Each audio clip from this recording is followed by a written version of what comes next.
Je n'aurais jamais pensé avoir le courage de dire cela en public, mais je dois le dire. Jésus m'a montré le verset biblique qui révèle le moment de l'enlèvement. Je ne dis pas cela en tant que profane ou confuse, mais en tant que femme qui a passé sa vie entière à étudier les Écritures. J'ai toujours été prudente quant aux interprétations, enseignant toujours que la parole parle d'elle-même, sans invention humaine. Mais ce qui m'est arrivé un matin récent a tout changé. Ce n'était pas une vision vague ou une émotion passagère. C'était la Bible ouverte devant moi, et Jésus s'adressant directement à mon esprit. Je savais que si je restais silencieuse, je désobéirais. Ce soir-là, je me suis couchée plus tôt que d'habitude. Mon cœur était agité, et je savais que je devais chercher Dieu dans la prière. Je me suis réveillée à 3 heures du matin avec un tel sentiment d'urgence que je n'ai pas pu me rendormir. Je me suis levée, j'ai pris ma Bible et je me suis agenouillée.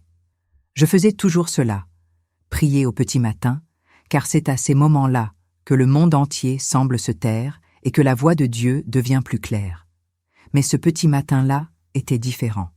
L'atmosphère était chargée, comme si le ciel tout entier s'était arrêté pour assister à ce qui allait m'arriver. Je n'étais pas seule dans la pièce, même si j'étais physiquement seule. En priant, je me suis souvenue du nombre de fois où j'avais lu des articles sur l'enlèvement et entendu des gens prêcher qu'il était proche. Mais pour beaucoup, cela ressemblait à un slogan, répété de génération en génération. J'avoue que, même si je croyais de tout mon cœur, je me demandais parfois, est-ce vraiment si proche? Mais ce matin-là, ces doutes ont été définitivement effacés de mon cœur. Car Jésus ne s'est pas contenté de me réconforter. Il m'a donné une confirmation que je n'aurais jamais imaginé recevoir. Un verset précis, qui est devenu pour moi la preuve ultime que le moment était venu. Tout mon corps tremblait lorsque j'ouvris la Bible et que mes yeux tombèrent sur le texte même qu'il voulait me montrer. Ce n'était pas un hasard, ce n'était pas mon choix. Je n'avais pas prévu de le lire ce soir-là. Mais les pages s'ouvrirent, et là se trouvait ce qui allait changer ma vie. Je ne veux pas révéler le verset tout de suite, car j'ai besoin que vous compreniez la gravité de ce que je dis. Ce n'est pas n'importe quel texte, ni une simple promesse. C'est la révélation claire de l'enlèvement. Et quand Jésus me l'a montré, il m'a dit clairement, « C'est de cela que tu dois parler. » Les larmes ont commencé à couler, inexorables. Ce n'étaient pas des larmes de peur, mais de conviction. Car lorsque Jésus parle, il n'y a pas de place pour le doute. Je savais que j'étais face à quelque chose qui devait être annoncé, non seulement à moi, mais à tous ceux qui croient encore pouvoir vivre sans inquiétude. À cet instant, j'ai senti le Saint-Esprit m'imposer une responsabilité, ouvrir la bouche et dire ce qui avait été révélé. Je tremblais, non pas de terreur, mais de révérence. C'était comme si chaque mot de la Bible prenait vie devant moi, jaillissant de la page dans mon cœur.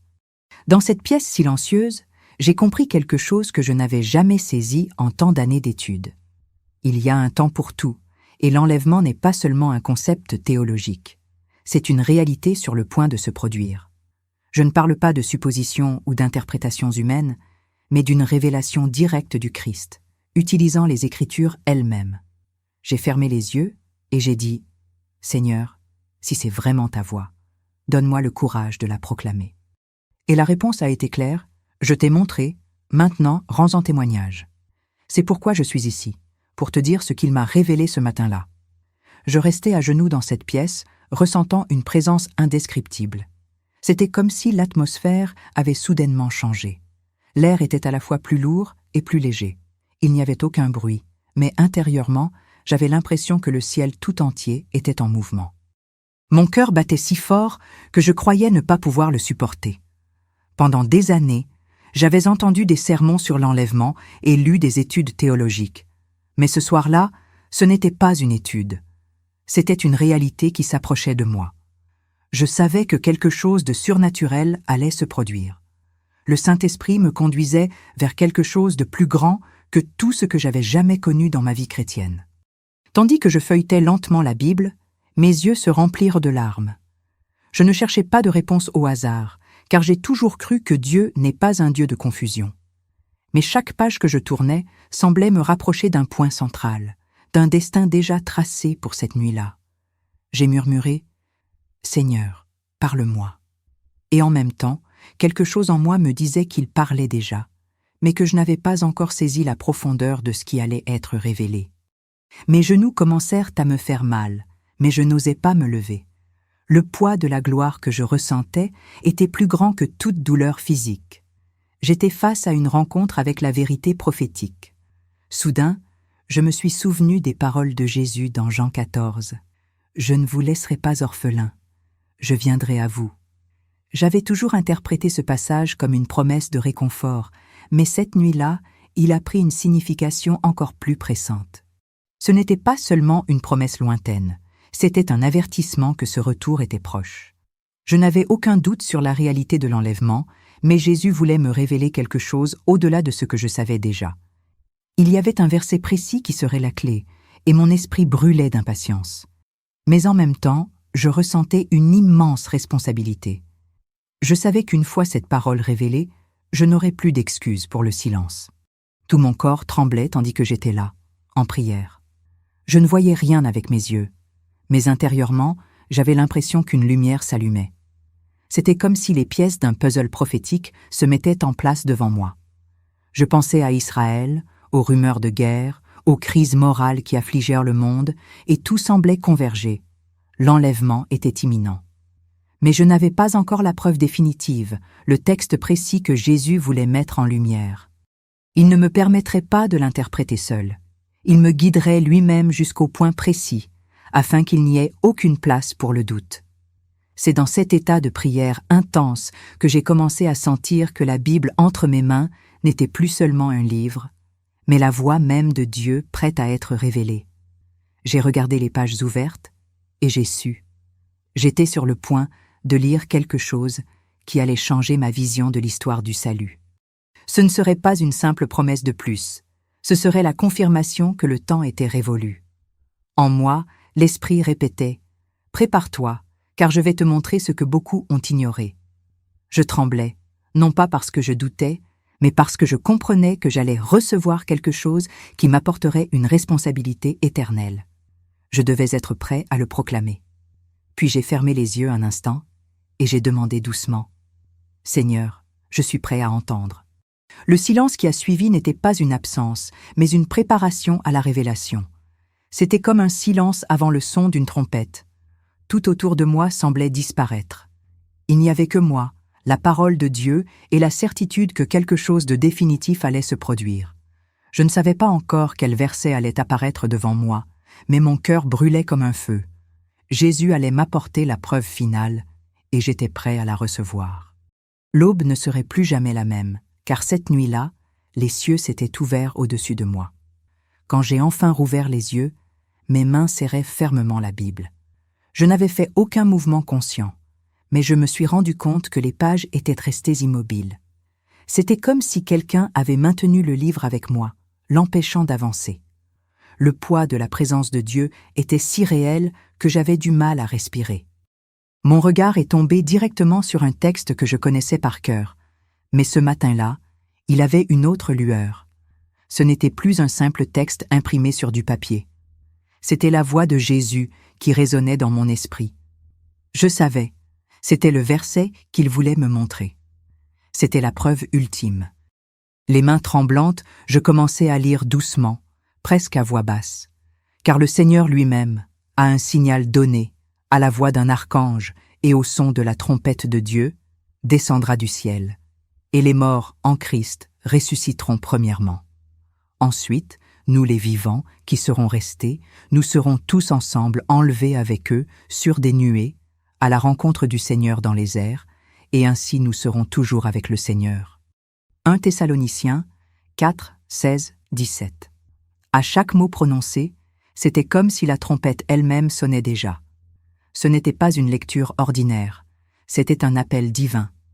Jésus me disait « Voici le signe que je vous montre, voici le temps où nous vivons. » Mon cœur s'emballa et des frissons me parcoururent tout le corps. J'avais déjà prêché sur ce texte, enseigné cette promesse à des jeunes et à des adultes. Mais jamais de ma vie, je n'avais ressenti le poids de la réalité comme ce soir-là.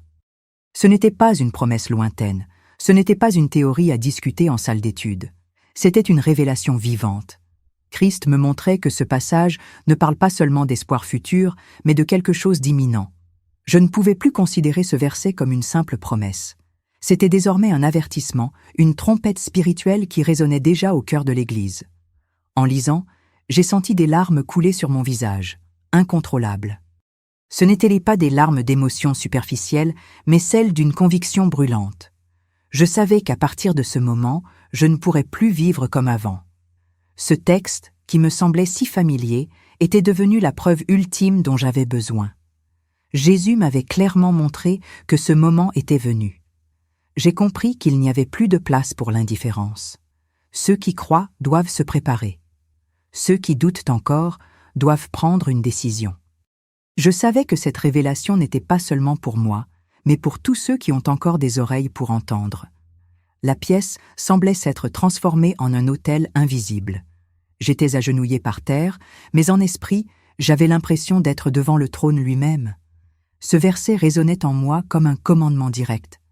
Proclamez ce que je vous ai montré, car beaucoup dorment encore. À chaque mot de Paul, écrit il y a près de 2000 ans, je ressentais la voix du Christ me disant que l'heure n'avait pas changé, que la promesse était intacte et que l'enlèvement était imminent.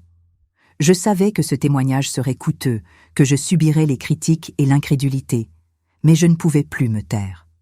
La révélation avait été donnée. Après avoir terminé ma lecture, j'ai refermé la Bible sur ma poitrine et je suis resté silencieux quelques instants. C'était comme si le temps s'était arrêté. Tout ce que j'avais appris sur l'eschatologie, toutes les discussions théologiques auxquelles j'avais assisté, ont perdu de leur poids face à cette expérience. Jésus ne m'a pas seulement rappelé un texte biblique. Il m'a montré la preuve qui confirme l'urgence de l'enlèvement. Et dès cet instant, j'ai compris que mon devoir était de témoigner. Peu importe qui doute, qui se moque ou qui m'ignore. J'ai vu, j'ai entendu, et j'ai la responsabilité de proclamer, la parole nous a déjà donné l'avertissement final. Après avoir terminé ma lecture des Thessaloniciens, j'ai fermé les yeux et j'ai senti comme si le Saint-Esprit continuait à me parler, même en silence. C'est à ce moment-là qu'un autre texte m'est venu à l'esprit avec une force que je ne pouvais ignorer. Les paroles de Jésus dans Matthieu 24 ont résonné en moi. « Veillez donc, car vous ne savez pas à quelle heure votre Seigneur viendra. » Je connaissais déjà ce passage. J'avais déjà expliqué lors d'études bibliques qu'il s'agissait d'un appel à la vigilance. Mais ce matin-là, il était directement lié au verset que je venais de lire. C'était comme si les deux textes formaient une clé, un signe que je n'avais jamais perçu avec autant de clarté et d'urgence. J'ai compris que Paul parlait du commandement, de la trompette et de la rencontre avec le Christ. Mais Jésus nous avait déjà mis en garde quant à l'attitude à adopter face à ce jour. Le message n'est pas seulement qu'il viendra, mais que nous devons être prêts lorsqu'il viendra. J'ai commencé à réaliser que beaucoup lisent Thessaloniciens comme une promesse d'espoir, mais ignorent que Matthieu 24 traduit cette promesse en réalité. Veillez, demeurez fidèles et ne vous laissez pas distraire. Cette combinaison de ces deux passages m'a fait comprendre que l'enlèvement n'est pas seulement un événement à célébrer, c'est aussi un appel à la responsabilité quotidienne. Et j'ai réalisé que c'est ce que beaucoup ne veulent pas entendre. En réfléchissant, des images ont commencé à me traverser l'esprit, telles des scènes de films. J'ai vu des familles distraites, occupées par leur propre routine, vivant comme si elles avaient tout leur temps. J'ai vu des églises prêcher des messages superficiels, ignorant les avertissements prophétiques. Et en même temps, je me suis souvenu des paroles de Jésus. Ce qui arriva du temps de Noé arrivera de même à l'avènement du Fils de l'homme. À l'époque de Noé, les gens mangeaient, buvaient, se mariaient et étaient donnés en mariage, ignorant que le jugement était déjà proche. C'était exactement ce que l'Esprit me montrait. Nous vivons comme au temps de Noé, et peu sont prêts. Mon cœur a commencé à souffrir d'une autre manière. Ce n'était pas seulement de la peur ou de l'inquiétude. C'était comme si je portais le poids de l'avertissement qui devait être donné. J'ai compris que Jésus ne m'avait pas montré ce verset simplement pour renforcer ma foi, mais pour clarifier que cette période exige une réelle vigilance. Je me suis souvenu du nombre de fois où j'avais entendu des frères et sœurs dire « Ah, tout le monde dit que Jésus revient bientôt, mais rien ne se passe. » Et j'ai su, ce matin-là, que cette incrédulité avait également été prévue. L'apôtre Pierre lui-même a parlé des moqueurs qui diraient « Où est la promesse de sa venue ?» L'incrédulité est un autre signe que nous sommes proches. À ce moment-là, je n'étais plus seulement enthousiaste. J'étais conscient de la gravité de ce que Dieu m'avait révélé. Thessaloniciens m'avaient montré l'événement, Matthieu la préparation. Je savais que je devais unir ces deux vérités dans mon témoignage. Il ne suffit pas de savoir que Jésus viendra avec une trompette. Il faut être éveillé lorsqu'elle sonnera. Car si nous sommes spirituellement endormis, nous manquerons l'occasion de monter avec lui. Cette connexion fut comme un choc en moi. La parole ne me réconfortait pas seulement, elle m'appelait à la responsabilité. Il était impossible de ne pas comprendre que cette révélation était aussi un commandement de Jésus pour avertir les autres. Finalement, je me suis agenouillé à nouveau et j'ai dit à voix haute « Seigneur, je comprends maintenant. Il ne s'agit pas de curiosité ni de fixer des dates. Il s'agit d'être vigilant, d'être prêt, de préparer nos cœurs et d'avertir ceux qui sont distraits. » Et tandis que je priais, j'avais l'impression que Jésus me répétait « Dis ceci, ne cache pas ce que je t'ai montré. » Je tremblais, non pas parce que je doutais, mais parce que je savais que porter ce message me coûterait cher. Mais le prix n'a pas d'importance. Car dans cette pièce, ce matin-là, la parole vivante de Dieu m'a clairement montré « L'enlèvement est imminent, et seuls ceux qui veilleront jusqu'à la fin resteront debout. » Après cette aube, ma vision du monde qui m'entourait a complètement changé. C'était comme si tout ce que je lisais aux nouvelles, tout ce que je voyais se passer dans les nations, était désormais directement lié à ce que la parole avait déjà annoncé. Je ne pouvais plus regarder les conflits au Moyen-Orient sans me souvenir des prophéties. Israël, que beaucoup considèrent comme une nation en crise parmi tant d'autres, est devenu pour moi le centre de toute l'horloge prophétique. Chaque fois que je lisais des articles sur les tensions à Jérusalem, je me souvenais des écrits de Zacharie et de Daniel. Il n'y avait plus de séparation. Ce qui est sous nos yeux fait déjà partie de la préparation de l'enlèvement. Les guerres et les rumeurs de guerre, qui semblaient auparavant être de simples nouvelles récurrentes, ont désormais pris un poids nouveau. Je me suis souvenu des paroles de Jésus dans Matthieu 24. « Vous entendrez parler de guerre et de rumeurs de guerre. Gardez-vous d'être effrayés, car il faut que tout cela arrive. Mais ce ne sera pas encore la fin. » Beaucoup lisent cela et pensent qu'il s'agit simplement du cycle normal de l'histoire, mais j'ai compris que ce n'est pas le cas. Lorsque ces signes s'intensifient et se produisent tous simultanément, ce ne sont plus des coïncidences, ce sont des confirmations. J'ai compris que les conflits actuels, l'escalade des menaces et même la course aux armes plus puissantes n'étaient pas seulement politiques, mais l'accomplissement de la parole. De plus, je ne pouvais ignorer la dégradation morale qui s'emparait du monde. Ce qui était autrefois considéré comme un péché est désormais célébré sur la place publique. Des valeurs autrefois non négociables sont désormais relativisées, même au sein de l'Église. Paul a dit que dans les derniers jours, beaucoup deviendraient égoïstes, arrogants, blasphémateurs, désobéissants et sans amour. Et c'est exactement ce que je vois sous mes yeux. L'apostasie n'est pas un avenir, elle est présente. Combien ont déjà abandonné la vraie foi pour suivre des doctrines agréables mais vaines? Quand je regarde cela, je vois que l'enlèvement n'est pas seulement imminent, il est inévitable. Jésus est à la porte, et peu le réalisent. Un autre signe clair est le progrès technologique. Beaucoup y voient un progrès, mais moi, je le vois comme une préparation au scénario prophétique décrit dans l'Apocalypse. Système de contrôle, intelligence artificielle, monnaie numérique, tout cela ouvre la voie au gouvernement mondial qui sera établi. Il est impressionnant de voir comment l'humanité s'empresse de créer des outils qui serviront réellement l'Antéchrist.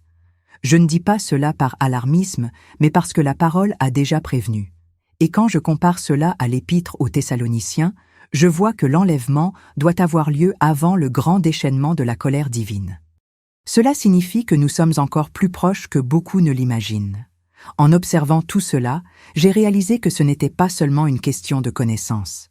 C'était comme si le Saint-Esprit me disait « Regarde, les signes sont devant toi. Ne te laisse pas distraire. » Il était impossible de continuer à vivre comme avant. Chaque fois que quelqu'un se moquait, affirmant que rien n'arriverait, ma conviction grandissait encore. Car je savais que la parole l'avait déjà révélé, et que Jésus l'avait confirmé ce matin-là. Ce n'était pas une question de date ou de calculs humains, mais de signes visibles et indéniables. Le monde entier crie que le temps est venu, mais seuls ceux qui regardent le remarqueront. Et je ne pouvais rester silencieux face à tout cela. Au fond de moi, mon cœur oscillait entre joie et tristesse. Joie, car je sais que nous entendrons bientôt la trompette et rencontrerons le Seigneur dans les airs. Tristesse, car beaucoup de mes proches ne sont pas encore prêts. J'avais l'impression d'être sur un bateau sur le point de prendre la mer, mais je vois des êtres chers encore bloqués au port, incapables de croire que l'embarquement est réel. Le Saint-Esprit m'a montré que telle est la réalité spirituelle de notre génération. Les signes sont clairs, mais la plupart les ignorent. C'est pourquoi j'ai compris que mon témoignage n'est pas seulement une expérience personnelle, mais un avertissement urgent. L'enlèvement est sous nos yeux, et peu le voient. Après cette aube, je ne pouvais plus vivre comme avant. Je portais en moi une conviction si forte que si elle me procurait de la joie, elle me pesait aussi lourdement. Car s'il est vrai que Jésus vient chercher les siens, il est aussi vrai que beaucoup resteront. Et cette pensée a commencé à brûler dans mon cœur, comme un feu. J'ai regardé les gens autour de moi, amis, voisins, même des croyants, et je me suis demandé combien sont vraiment prêts. La douleur de penser à quelqu'un laissé derrière me tenait éveillé la nuit. Ce n'était plus une simple théorie, c'était une réalité spirituelle sur le point de se produire. À chaque culte auquel j'assistais, je remarquais des regards distraits, des gens jouant avec leur téléphone, d'autres discutant comme si de rien n'était. Je me suis souvenu de ce que Jésus avait dit dans Matthieu 25 à propos des 10 vierges. Elles avaient toutes des lampes, elles attendaient toutes l'époux, mais seulement 5 avaient assez d'huile. Cela signifie qu'être à l'église ne suffit pas, avoir une Bible à la maison ne suffit pas, chanter des cantiques et des louanges ne suffit pas. Cela exige vigilance, sainteté et une vie de prière. Et c'est exactement ce que le Saint-Esprit m'a montré. Beaucoup de ceux qui se croient prêts sont en réalité vides, et quand la trompette sonnera, ils ne se lèveront pas. Cette prise de conscience a commencé à peser si lourd sur moi que j'ai pleuré des nuits entières. Je ne comprenais pas comment des gens, ayant tant entendu parler de l'enlèvement, pouvaient continuer à vivre comme s'ils avaient tout leur temps. Pire encore, certains responsables évitent même d'aborder ce sujet, de peur d'effrayer. Or, le véritable évangile n'a pas pour but de réconforter les pécheurs dans leurs péchés, mais d'appeler à la repentance et à la préparation. Paul lui-même a dit « Réveillez-vous, vous qui dormez, relevez-vous d'entre les morts, et Christ vous éclairera. » C'est le cri de la parole, mais la plupart préfèrent se boucher les oreilles. C'est alors que j'ai compris le poids de mon appel. Je savais que si je gardais le silence sur ce message, je serais complice de ce sommeil spirituel. Car lorsque Jésus m'a montré le verset des Thessaloniciens, il n'a pas seulement confirmé la promesse, il m'a confié une mission, avertir ceux qui ne croient pas encore. Cette conscience m'accompagnait dans chacune de mes prières, et plus je méditais, plus l'esprit me renforçait. Ne le cache pas, dis ce que je t'ai montré, même s'ils ne veulent pas l'entendre. Je comprenais que cela entraînerait rejet, critique, voire moquerie. Mais je savais aussi que cela apporterait le salut à ceux qui décideraient de s'éveiller. Tel était le poids de l'avertissement. La responsabilité de ne laisser personne dire qu'il n'a pas été averti. Je me suis aussi souvenu des paroles d'Ézéchiel lorsque Dieu a dit que la sentinelle devait sonner de la trompette. S'il n'avertit pas et que le mal arrive, le sang du peuple sera imputé à ses mains. Mais s'il avertit et que le peuple refuse d'écouter, il aura rempli son rôle. Ce passage m'a frappé comme une flèche en plein cœur. Je ne pouvais pas être une chrétienne complaisante qui gardait pour elle une révélation aussi urgente. Je devais me lever comme une sentinelle, comme quelqu'un qui veille la nuit et crie pour réveiller ceux qui dorment. C'est là le plus difficile, porter un avertissement que tout le monde ne veut pas entendre. Mais je savais que je n'avais pas le choix, car le silence équivaudrait à désobéir. Et c'est ainsi que j'ai compris que mon témoignage ne porterait pas seulement sur une expérience personnelle, mais sur le jugement à venir. J'avais vu le verset prendre vie devant moi, j'avais entendu la voix de Jésus le confirmer, et maintenant j'avais le fardeau de le proclamer. Je ne sais pas combien écouteront, je ne sais pas combien se moqueront, mais je sais que je ne peux pas rester silencieux. Car chaque parole qu'il m'a montrée ce matin-là était claire. L'enlèvement est imminent, et beaucoup, malheureusement, ne sont pas prêts. Voici ma douleur, savoir que si certains se réjouissent de la promesse, d'autres l'ignorent, et que lorsque la trompette sonnera, il sera trop tard. Dans les jours qui ont suivi cette aube, j'ai essayé de vivre normalement, mais quelque chose en moi avait changé à jamais. J'allais travailler, je m'occupais de ma maison, j'assistais aux offices, mais dans chaque détail, je sentais le Saint-Esprit me rappeler « Tu ne peux pas te taire ». C'était comme une voix douce et ferme qui ne me laissait pas tranquille. Je savais que j'avais reçu une révélation qui n'était pas seulement pour moi. Ce n'était pas une parole privée, c'était une invitation. Et plus j'essayais de m'occuper de ma routine, plus ce fardeau devenait lourd. Je réalisais que le Seigneur m'avait directement chargé de témoigner de ce qu'il m'avait montré. Parfois, j'essayais de me raisonner. Je me demandais « Et s'ils ne me croient pas ? Et s'ils disent que j'exagère ?» Je savais que la plupart des gens n'aiment pas entendre parler de l'enlèvement, car il exige sainteté et abnégation. Beaucoup préfèrent les messages qui ne parlent que de bénédiction, de prospérité et de victoire. Mais le Saint-Esprit m'a rappelé que ma responsabilité n'était pas de plaire, mais d'obéir. Je ne pouvais pas juger mes paroles à l'aune de ce que les autres voulaient entendre. Je devais dire ce qu'on me montrait, même si j'étais rejetée. Cette prise de conscience me brisait de plus en plus, et j'implorais Dieu pour avoir du courage. Un soir, alors que je priais, je me suis souvenu de Jérémie, lorsqu'il avait dit que la parole était comme un feu dans ses os et qu'il ne pouvait la contenir. J'ai parfaitement compris ce qu'il ressentait, car en moi, c'était exactement comme ça. La révélation me brûlait d'une manière qui me consumait. Je n'avais plus le choix. Le silence serait désobéissance.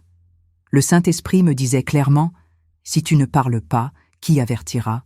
Si tu ne témoignes pas, qui réveillera ceux qui dorment ?» C'était une exigence directe, et je savais que je ne pouvais plus la repousser. Je devais la proclamer, quoi qu'il arrive. En même temps, je sentais la bataille spirituelle faire rage autour de moi. Plus je pensais à parler, plus des pensées effrayantes surgissaient. Ils se moqueront de toi, ils te traiteront de fanatique, ils diront que tu as inventé ça pour attirer l'attention. Mais une réponse immédiate m'est venue. Peu importe ce qu'ils pensent, tu sais ce que je t'ai montré. Ce combat intérieur m'a épuisé, mais il m'a aussi fortifié. Car j'ai compris que lorsque le Saint-Esprit l'exige, il nous donne aussi la force de l'accomplir. Je n'étais pas seule. La même voix qui m'avait montré le verset était celle qui m'a poussé à le proclamer. C'est au cours de ce processus que j'ai compris que ma mission n'était pas de convaincre qui que ce soit, mais simplement de parler. L'issue n'était pas entre mes mains, mais entre celles de Dieu. Je ne pouvais pas contrôler qui croirait ou non, mais je pouvais obéir et parler. Le Saint-Esprit m'a rappelé Ézéchiel, la sentinelle qui devait sonner de la trompette. Le devoir de la sentinelle n'est pas de veiller à ce que tout le monde se réveille, mais de veiller à ce que l'avertissement soit donné. Si je parlais, ma mission serait accomplie, même si beaucoup se moquaient. Si je restais silencieux, le sang de ceux qui n'étaient pas avertis serait retenu contre moi. Cette pensée me faisait trembler, mais elle me motivait aussi. Au fond de moi, j'ai compris que ce qui était en jeu n'était pas ma réputation, mais l'éternité de milliers de personnes. L'enlèvement n'est pas une théorie, c'est un événement réel et imminent. Le Saint-Esprit m'a montré que c'était l'avertissement final et que si je ne parlais pas, je trahirais ma génération. C'est à ce moment-là que je me suis agenouillée et que j'ai dit « Seigneur, je ne résisterai plus. Je parlerai, même s'ils se moquent de moi, même s'ils me rejettent. Je témoignerai de ce que tu m'as montré. » Et j'ai senti une paix envahir mon cœur. Ce n'était pas une paix légère, mais une certitude. Ma mission était définie et je ne pouvais plus revenir en arrière. La première fois que j'ai décidé de partager ce que Jésus m'avait montré, j'ai senti mes mains transpirer et mon cœur s'emballer. Ce n'était pas facile, car je savais que la réaction ne serait pas facile. J'ai rassemblé des amis proches, des frères dans la foi que je considérais comme spirituellement matures, et je leur ai raconté ce qui s'était passé ce matin-là. Je leur ai raconté comment le Seigneur m'avait montré le verset des Thessaloniciens, comment il l'avait relié à Matthieu 24, et comment je ne pouvais plus vivre dans le silence. En parlant, j'ai remarqué des yeux se remplir de larmes, mais aussi des expressions de doute, des regards incrédules. C'est à ce moment-là que j'ai compris que mon témoignage ne serait pas reçu par tous. Certains ont réagi avec respect, mais froidement. Ils ont dit « On a déjà entendu ça. Beaucoup de gens parlent de l'enlèvement et rien ne se passe. » D'autres ont été plus directs. « Tu prends ça trop au sérieux, tu risques d'être frustré. » Ces mots m'ont brisé le cœur, car je savais que je ne parlais pas de moi. Je n'avais rien inventé, rien forcé. C'est Jésus qui m'a montré, il a ouvert les Écritures devant mes yeux. Mais j'ai compris que, comme les prophètes d'autrefois, je rencontrerais moi aussi des moqueurs et des incroyants. Pierre lui-même avait déjà mis en garde contre ceux qui se moqueraient de la promesse de la venue du Seigneur. Et voici la confirmation. Au même moment, certains m'écoutaient en silence, le cœur brisé. Une sœur, toujours distante, s'est mise à pleurer et m'a dit « Je n'étais pas préparée, mais ce que vous avez dit m'a touchée. » À ce moment-là, j'ai compris que je n'avais pas besoin que tout le monde croie. J'avais juste besoin que quelqu'un se réveille. Car si une seule âme recommençait à chercher Dieu sérieusement, cela en aurait valu la peine. C'est alors que le Saint-Esprit m'a confirmé. Ne t'inquiète pas de ceux qui se moquent, mais de ceux qui écoutent.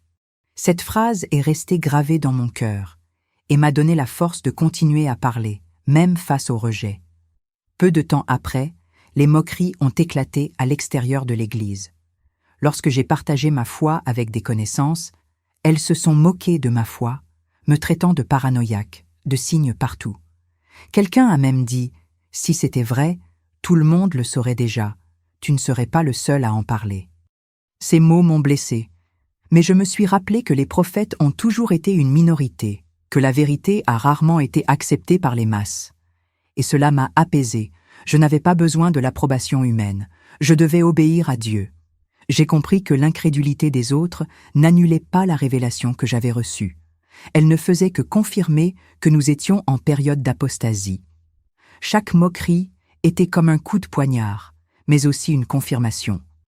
Car la parole avait déjà annoncé que cela arriverait. Jésus lui-même avait dit que dans les derniers jours, il y aurait des moqueurs.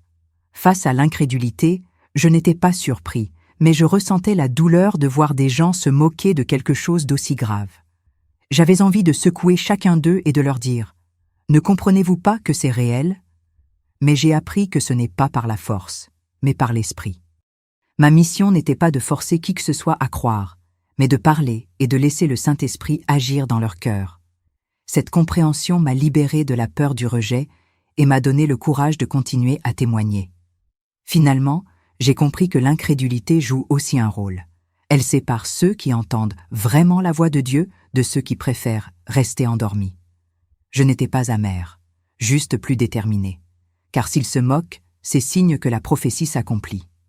Et si quelqu'un se réveille, c'est signe que l'Esprit est à l'œuvre.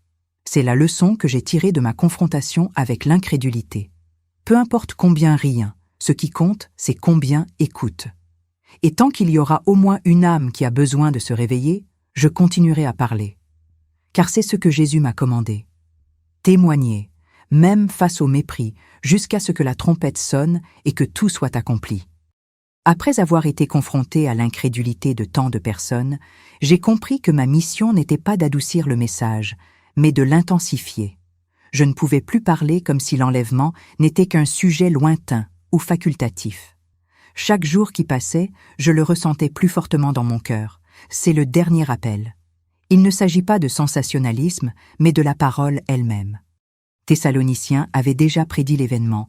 Matthieu 24 montrait la nécessité de veiller. Et maintenant les signes autour de nous confirment qu'il ne reste plus beaucoup de temps.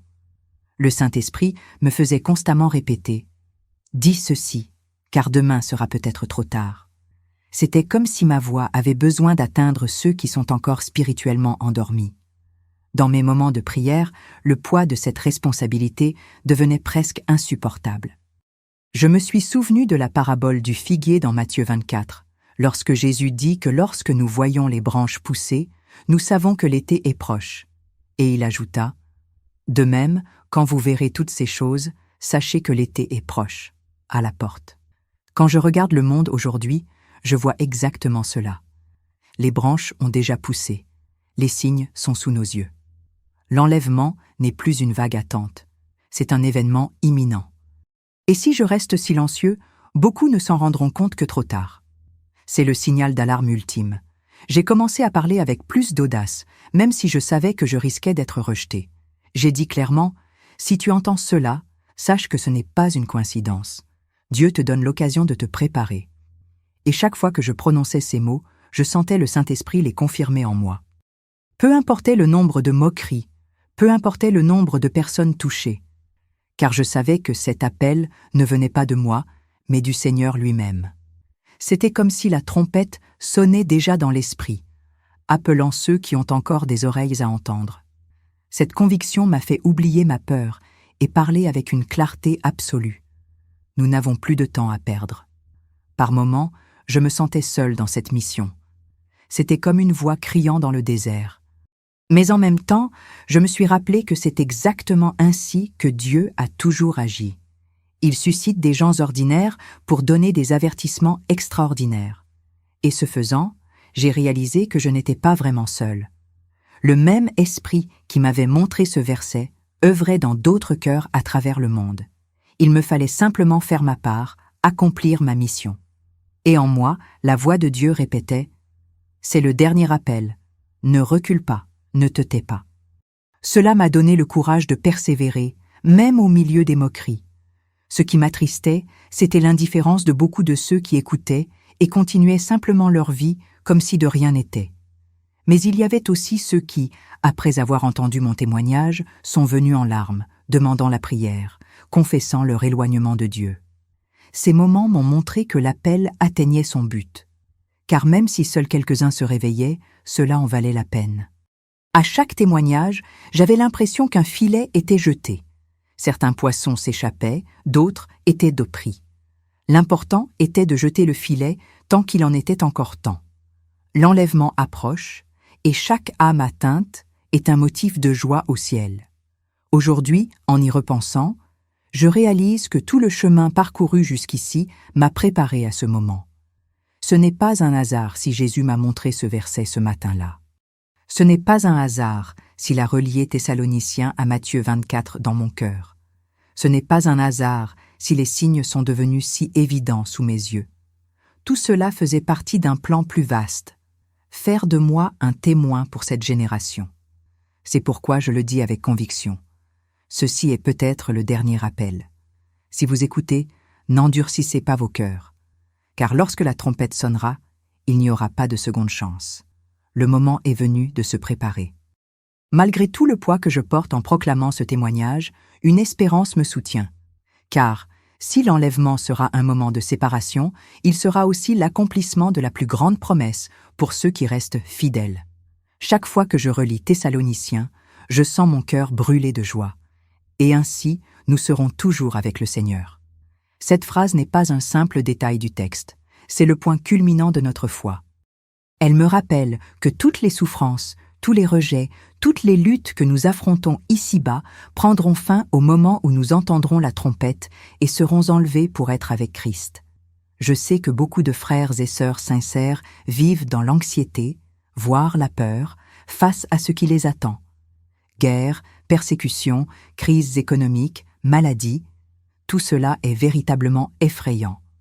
Mais ce que Jésus m'a montré ce matin-là n'était pas seulement un avertissement de jugement, c'était aussi un message d'espoir. Il m'a montré que la promesse est réelle, que nous ne sommes pas abandonnés. L'enlèvement ne sera pas une punition pour ceux qui croient, mais une récompense. C'est la preuve que nos larmes n'ont pas été vaines, que nos prières ont été entendues, que notre attente sera exaucée. C'est l'espérance que je souhaite partager. Quoi que fasse le monde, le Christ vient chercher les siens. Je me surprends souvent à imaginer ce que sera ce moment. Le son de la trompette, la transformation du corps, la rencontre avec Jésus dans les airs. La Bible dit qu'en un clin d'œil, tout changera. Et je me demande, comment peut-on entendre cela et continuer à vivre indifféremment? Pour moi, c'est la plus grande motivation pour rester fidèle. Car je sais que bientôt, il n'y aura plus de douleur, plus de larmes, plus de mort. L'enlèvement sera le passage de cette vie présente à la vie éternelle avec le Christ. Cette espérance est si réelle pour moi que je ne peux plus vivre comme si elle n'était qu'une théorie. C'est une certitude. Je sais aussi que beaucoup de frères et sœurs vivent dans la lassitude. Le poids de la vie, les luttes quotidiennes, les injustices font perdre leur force à beaucoup. Mais je veux dire, ne vous découragez pas. Car notre récompense n'est pas ici, elle est au ciel. L'enlèvement sera la preuve que cela valait la peine de persévérer. Quand la trompette sonnera, personne ne se souviendra des humiliations subies, des nuits blanches, des larmes cachées. Tout cela sera laissé derrière nous. Ce qui nous attend est infiniment plus grand et meilleur. C'est la promesse qui me touche, et c'est pourquoi je continue à parler, même quand personne ne semble vouloir écouter. Parce que je sais que les fidèles ont besoin d'être fortifiés. Dans chaque témoignage que je donne, j'essaie de rappeler à mes frères et sœurs que nous ne sommes pas seuls. Le Saint-Esprit est avec nous, soutenant notre foi et nous préparant pour ce jour. N'ayons pas peur, soyons vigilants. Ne vivons pas dans l'angoisse, soyons préparés. Il y a une différence entre vivre dans la terreur et vivre dans l'attente. Et c'est ce que Jésus m'a montré. Le message ne concerne pas seulement le jugement, mais aussi l'espérance. L'enlèvement ne concerne pas seulement ceux qui resteront, mais aussi ceux qui seront reçus au ciel. Et c'est cette joie qui devrait nous soutenir jusqu'à la fin. C'est pourquoi, lorsque je dis que c'est l'appel final, je ne parle pas seulement d'avertissement, mais aussi de consolation. Car pour ceux qui tiendront bon, l'enlèvement ne sera pas un motif de désespoir, mais de célébration. C'est l'accomplissement de la promesse, la rencontre avec celui qui nous a aimés jusqu'au bout. Je m'accroche à cette espérance chaque jour, et c'est elle qui me donne la force de persévérer.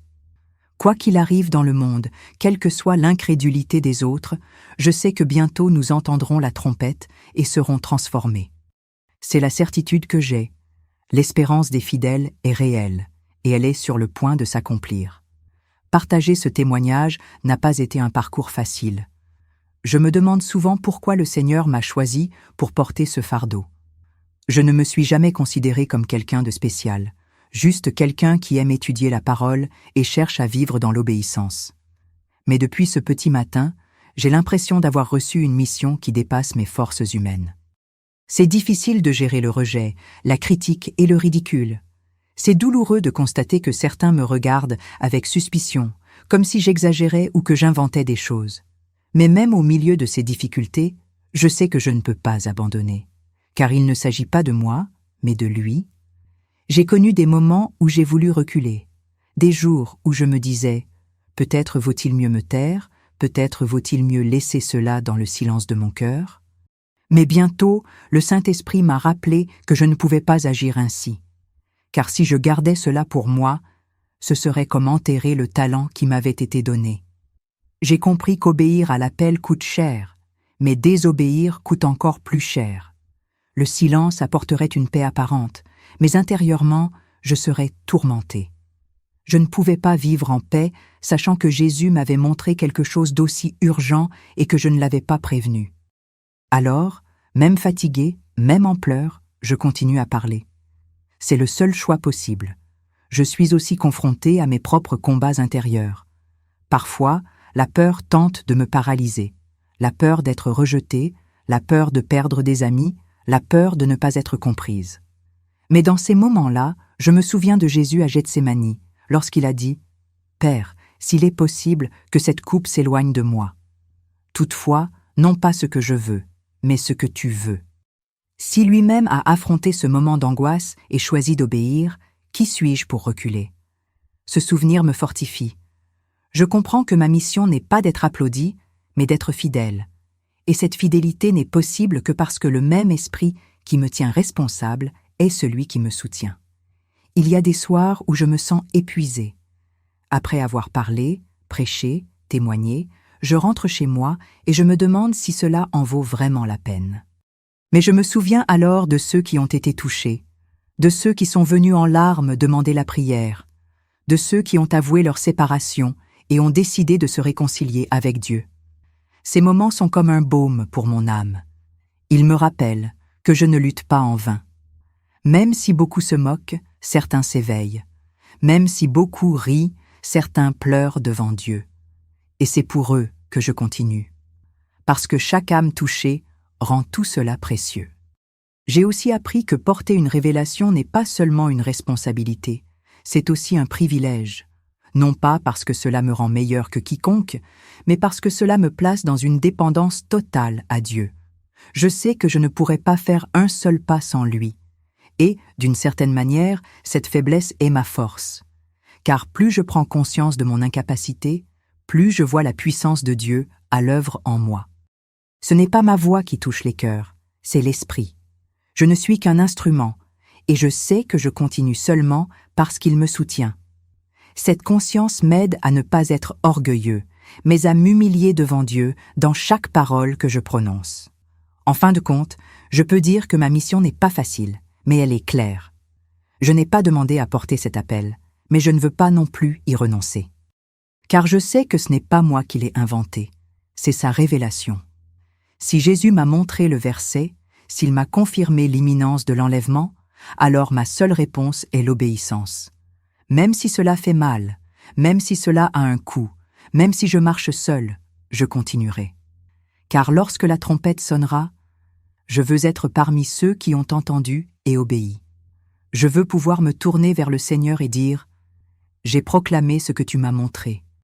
C'est l'engagement de ma vie et rien ne me fera abandonner. Je suis venu ici pour partager quelque chose qui a complètement changé ma vie. Je ne parle pas d'une émotion passagère, mais d'une révélation que Jésus m'a donnée clairement et sans équivoque. Il m'a montré le verset de Thessaloniciens, il l'a confirmé par Matthieu 24, il m'a ouvert les yeux sur les signes des temps dans lesquels nous vivons. Je n'ai aucun doute que l'enlèvement est imminent et que c'est l'appel final pour notre génération. C'est pourquoi le témoignage que je vous laisse n'est pas seulement une histoire, c'est un avertissement. Préparez-vous, car bientôt la trompette sonnera et il n'y aura plus de temps pour prendre une décision.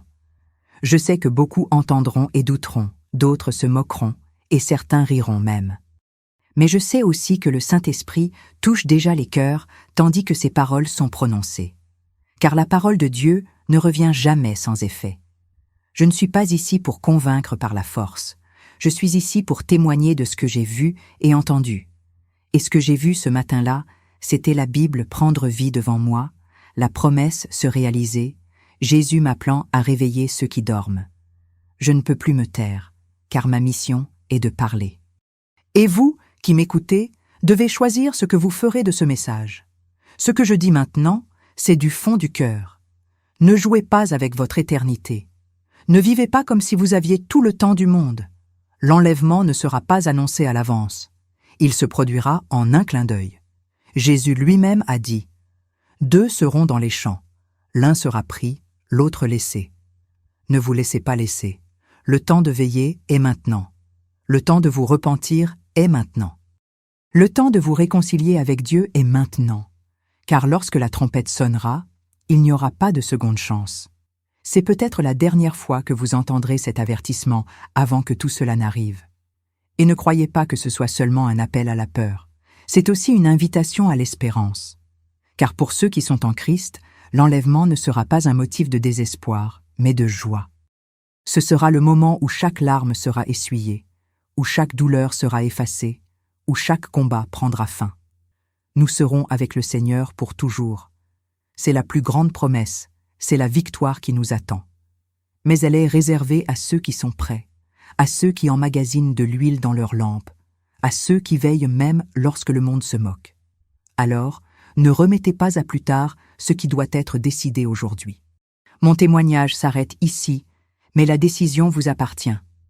J'ai fait ma part, j'ai proclamé ce que Jésus m'a montré, j'ai exprimé ce qu'il a mis dans mon cœur, j'ai donné l'avertissement que j'ai reçu. Maintenant, à vous d'écouter ou d'ignorer, de regarder ou de rester distrait, de croire ou de vous moquer. Mais rappelez-vous, la responsabilité du choix est entre vos mains. Si vous écoutez, vous serez sauvés. Si vous l'ignorez, vous ne pourrez pas dire que vous n'avez pas été averti. Je prie pour que vous fassiez le bon choix, car il n'y a pas de temps à perdre. L'enlèvement est réel, il est proche et il sera définitif. Que le Saint-Esprit vous réveille avant qu'il ne soit trop tard. Enfin, je vous laisse avec un appel. Partagez ce message. Non pas parce qu'il est mien, mais parce qu'il vient de Dieu. Nombreux sont ceux qui n'ont pas encore entendu cet avertissement. Beaucoup dorment et ont besoin de se réveiller. Si vous croyez que cette parole est vraie, ne la gardez pas pour vous. Soyez une sentinelle, proclamez-la, parlez-en, partagez-la. Car lorsque tout cela arrivera, il n'y aura plus d'occasion. Soyez prêts, vous et votre famille, que vos mains soient pures et votre cœur rempli d'huile, car bientôt nous entendrons la trompette et les fidèles monteront. Voilà l'espoir que je porte et voilà la vérité que je vous laisse aujourd'hui.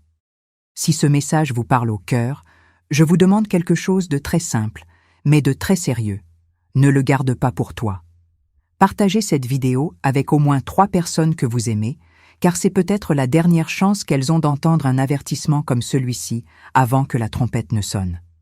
Laissez un commentaire ci-dessous, en écrivant ce que le Saint-Esprit vous a dit à travers ce témoignage. De nombreuses vies peuvent être touchées simplement en lisant ce que vous partagez. Et si vous n'êtes pas encore abonné à la chaîne, abonnez-vous dès maintenant et activez la cloche.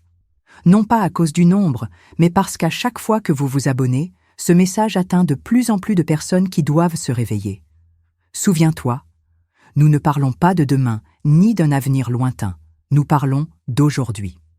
La parole nous a déjà donné l'avertissement final, et je crois que c'est le dernier appel. Préparez-vous. Veillez. Priez.